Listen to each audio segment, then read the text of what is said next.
ANM-GNM 2026 এর পরীক্ষা তোমরা যারা যারা দিয়েছিলে অ্যাডমিশনের টাইম কিন্তু চলে এসেছে, কারণ এএনএম-জিএনএম 2026 এর যে কাউন্সিলিং প্রক্রিয়া সেটা কিন্তু আজ অর্থাৎ 14th আগস্ট থেকে স্টার্ট হচ্ছে। আজকের এই ভিডিওতে আমি তোমাদেরকে এএনএম-জিএনএম এর যে কাউন্সিলিং এর শিডিউল রয়েছে, মানে তোমাদেরকে কখন কি করতে হবে সেটা খুব ভালো করে বুঝিয়ে দেবো। এন্ড দেখো, কাউন্সিলিং প্রক্রিয়া সেটা একটা লম্বা প্রসেস হয়, সেখানে বিভিন্ন সময় আমাদেরকে বিভিন্ন কিছু করতে হয় এবং সেই প্রত্যেকটা স্টেপ ভালো করে করা সেটা কিন্তু খুবই গুরুত্বপূর্ণ, যাতে আমরা আমাদের র্যাঙ্ক অনুযায়ী একটা বেস্ট কলেজ পেতে পারি। এবং লেটস ইমপ্রুভ নার্সিং চ্যানেলে আমি তোমাদেরকে পুরো কাউন্সিলিং প্রক্রিয়া সংক্রান্ত গাইডেন্স প্রোভাইড করবো, যাতে তোমাদের কোনো রকম কোনো ভুল না হয়।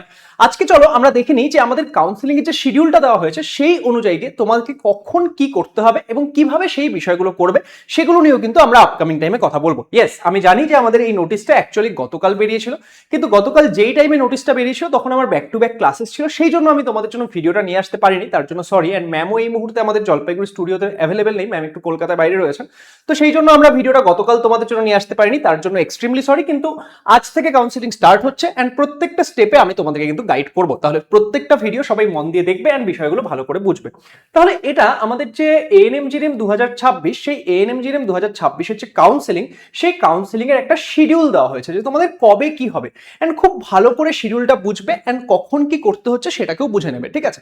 দেখো, একদম সবার প্রথমে কি দিয়েছে যে candidate registration, payment of registration fee and choice filling, সেটার জন্য তোমাকে টাইম দেওয়া হয়েছে 14 তারিখ থেকে 17 তারিখের মধ্যে, মানে আজ 14, 15, 16, 17, 4 দিন টাইম কিন্তু তোমরা পাচ্ছ। এই 4 দিনের মধ্যে তোমাকে সমস্ত কিছু করতে হবে। এবার এখানে কি কি করতে হয় দেখো, কাউন্সিলিং এ পার্টিসিপেট করার জন্য সবার প্রথমে তোমাকে রেজিস্ট্রেশন করতে হয়। রেজিস্ট্রেশন মানে কি, যেরকম তোমরা পরীক্ষার জন্য ফর্ম ফিল আপ করেছিলে সেরকম কাউন্সিলিং এর জন্য ফর্ম ফিল আপ করতে হয়, ঠিক আছে? নেক্সট, রেজিস্ট্রেশন হয়ে যাওয়ার পর তারপর তোমাকে কি করতে হবে, তারপর তোমাকে এখানে যে একটা ফিস থাকে, তোমার কাউন্সিলিং এর একটা ফিস থাকে, সেই ফিসটা পেমেন্ট করতে হবে। অ্যান্ড সেই ফিসটা পেমেন্ট করার পর তারপর তোমাকে করতে হবে হচ্ছে চয়েস ফিলিং। চয়েস ফিলিং মানে কি, তুমি কোন কলেজ কোন কোর্স পেতে চাও সেটাকে তুমি সাজাবে, যে তুমি এএনএম নিতে চাও, জিএনএম নিতে চাও, কোন কলেজে নিতে চাও, সেগুলোকে তুমি তোমার প্রায়োরিটি অনুযায়ী সাজাবে। আমি আলাদা একটা ভিডিও দেবো, সেখানে চয়েস ফিলিংটাকে আরো ভালো করে বুঝিয়ে দেবো, ঠিক আছে? বলেছে candidates may modify and lock their choices by, তোমার যে চয়েস মডিফাই করা মানে কি, তুমি কিভাবে কি সাজাচ্ছ, কোনটাকে আগে রাখছো কোনটাকে পরে রাখছো, এবং আলটিমেটলি গিয়ে চয়েসটাকে লক করা, সেটারও লাস্ট ডেট কিন্তু 17 তারিখ থাকছে, 17ই আগস্ট। ওকে, এবার তোমাদের যখন লক করে দিলে, তোমাদের প্রথম রাউন্ডের যে সিট অ্যালটমেন্ট রেজাল্ট সেটা তোমাদের কবে বের হবে, সেটা তোমাদের বের হবে হচ্ছে 19শে আগস্ট তারিখে। 19শে আগস্ট তারিখে তোমাদের প্রথম রাউন্ডের সিট অ্যালটমেন্ট রেজাল্ট বেরিয়ে যাচ্ছে, যেদিন তোমরা জানতে পারবে যে তোমরা কি একটা কলেজ পেলে নাকি পেলে না। কিন্তু এখানে একটা বিষয় মাথায় রাখবে, তুমি যদি ফার্স্ট রাউন্ডে না পাও, তোমার কিন্তু পরবর্তী রাউন্ডগুলোতে পাওয়ার সুযোগ থাকবে, ঠিক আছে? ওকে, আচ্ছা, নেক্সট কি বলেছে, বলেছে payment of seat acceptance fee, reporting to the allotted institute for document verification and admission, কাদের জন্য, if upgradation choice no or allotted in first choice, যদি তোমার এক্ষেত্রে অ্যাডমিশন নেওয়ার ব্যাপার থাকে, সেটার জন্য টাইম কবে থেকে কবে দেওয়া হয়েছে, 19 তারিখ থেকে 21 তারিখের মধ্যে। তুমি যদি অ্যাডমিশন নাও, তুমি ধরে নাও যে এক্ষেত্রে আপগ্রেড করতে যাচ্ছ বা কিছু, তো সেই ক্ষেত্রেও তোমার যে ভেরিফিকেশন, সেই ভেরিফিকেশনের জন্য টাইম কিন্তু 19 তারিখ থেকে 21 তারিখের মধ্যে, মানে 19, 20, 21, এই 3 দিনের মধ্যে কিন্তু তোমাকে প্রক্রিয়াটা কমপ্লিট করতে হবে। তাহলে সবাই এই টাইমগুলোতে নিজেরাও ফাঁকা থাকবে অ্যান্ড নিজেদের প্যারেন্টসদেরকেও বলবে ফাঁকা রাখতে, কারণ তোমার যেই কলেজ আসবে, এমন তো ব্যাপার নেই যে তোমার বাড়ির কাছের কলেজেই আসবে, তোমার যেই কলেজ আসবে তোমাকে কিন্তু সেখানে যেতে হবে সমস্ত কাগজপত্র নিয়ে ভেরিফিকেশনের জন্য। এন্ড তোমাদের প্রথমবারের জন্য সমস্ত কাগজপত্র কিন্তু এখানেই দেখতে চাওয়া হবে। তাহলে তোমাদের সবাইকে বলবো, দেখো আজকে 14 তারিখ, কারণ যদি এখনো কোনো ডকুমেন্টস বেঁচে থাকে, তোমরা কিন্তু 18 তারিখের মধ্যে সমস্ত ডকুমেন্ট রেডি করে নাও, কেউ কিন্তু লেট করো না, ঠিক আছে? কারণ ডকুমেন্ট কিন্তু তোমরা যদি ফার্স্ট রাউন্ডে কলেজ পেয়ে গেলে তখন কিন্তু তোমাকে নিয়ে যেতে হবে।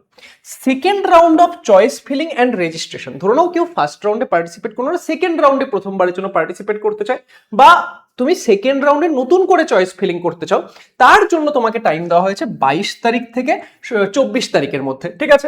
নেক্সট কি বলেছে, second round seat allotment result, সেকেন্ড রাউন্ডের সিট অ্যালটমেন্ট রেজাল্ট কবে বের হবে, সেটা বের হবে তোমাদের 26 তারিখে। ওকে, মানে সেকেন্ড টাইম তোমরা জানতে পারছো যে আচ্ছা তোমাদের পুরো সিট অ্যালট হলো কি হলো না। এখানে কাদের কাদের রেজাল্ট বের হবে, যদি তুমি আপগ্রেড করে থাকো তাহলে তুমি দেখতে পারবে যে তোমার আপগ্রেড হলো কি হলো না।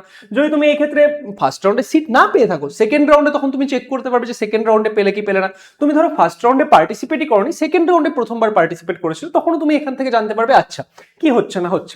একই রকম ভাবে সেকেন্ড রাউন্ডের যে আমাদের ভেরিফিকেশন অ্যাডমিশন এগুলোর জন্য ডেট কবে থেকে কবে দেওয়া হয়েছে, সেটা দেওয়া হয়েছে 26 তারিখ থেকে 29th অফ অগস্টের মধ্যে। নেক্সট তোমাদের থার্ড রাউন্ডের রেজিস্ট্রেশন এন্ড চয়েস ফিলিং এর ডেট হচ্ছে 31 তারিখ থেকে 1 তারিখের মধ্যে, মানে জাস্ট 2 দিনই থাকছে, 31 তারিখ এন্ড 1 তারিখ। এন্ড তারপরে থার্ড রাউন্ডের যে রেজাল্ট বের হবে সেটা বের হবে হচ্ছে 3rd সেপ্টেম্বরে। ওকে, এন্ড 3rd সেপ্টেম্বর থেকে তোমাদের এই থার্ড রাউন্ডের যে আমাদের সমস্ত ডেট থাকছে ভেরিফিকেশন অ্যাডমিশন ইত্যাদির জন্য ডেট থাকছে আমাদের 3 তারিখ থেকে 6 তারিখের মধ্যে, মানে 3, 4, 5, 6 এই 4 দিন কিন্তু তোমাদের হাতে টাইমটা থাকছে। এন্ড এখানে আমরা যদি দেখি ওরা বলে দিয়েছে যে এই অ্যাভাব শিডিউলটা সেটাই থাকবে, কিন্তু কোনো আনঅ্যাভয়েডেবল সার্কামস্টেন্স যদি তৈরি হয়, ধরো কোনো একদম এমন কোনো পরিস্থিতি তৈরি হলো যেটা অ্যাভয়েড করাই যাচ্ছে না, সেই ক্ষেত্রে কিন্তু শিডিউলটা চেঞ্জ হলেও হতে পারে। অ্যান্ড এক্ষেত্রে আমাদের কি বলেছে, the centralised E counselling notification will be publish shortly, please follow the board website. তাহলে আমাদের যে কাউন্সিলিং এর এটা দেখো, এটা শিডিউল, অ্যান্ড এর সঙ্গে কি থাকবে, একটা নোটিশও থাকবে। সেই নোটিশটাও আমি তোমাদেরকে খুব ভালো করে বুঝিয়ে দেবো যাতে তোমাদের কাউন্সিলিং কোথাও কোনো প্রবলেম না হয়। তো সবাই চ্যানেলের সঙ্গে যুক্ত থাকো অ্যান্ড ভালো করে কাউন্সিলিং করো। তোমাদের প্রত্যেকটা স্টেপে আমি গাইড করবো, যার যা ডাউট রয়েছে তোমরা কমেন্ট করতে পারো, আমি সেই বিষয়ে আইদার তোমাদেরকে মেসেজে রিপ্লাই করে দেবো, কমেন্টে রিপ্লাই করে দেবো, অথবা তোমাদের জন্য একটা ভিডিও বানিয়ে দেবো। অল দ্য বেস্ট সবাইকে, আমি এটাই এক্সপেক্ট করবো, এটাই প্রে করবো যাতে তোমরা তোমার র্যাঙ্ক অনুযায়ী একটা ভালো কলেজ পেয়ে যাও। Thank you so much.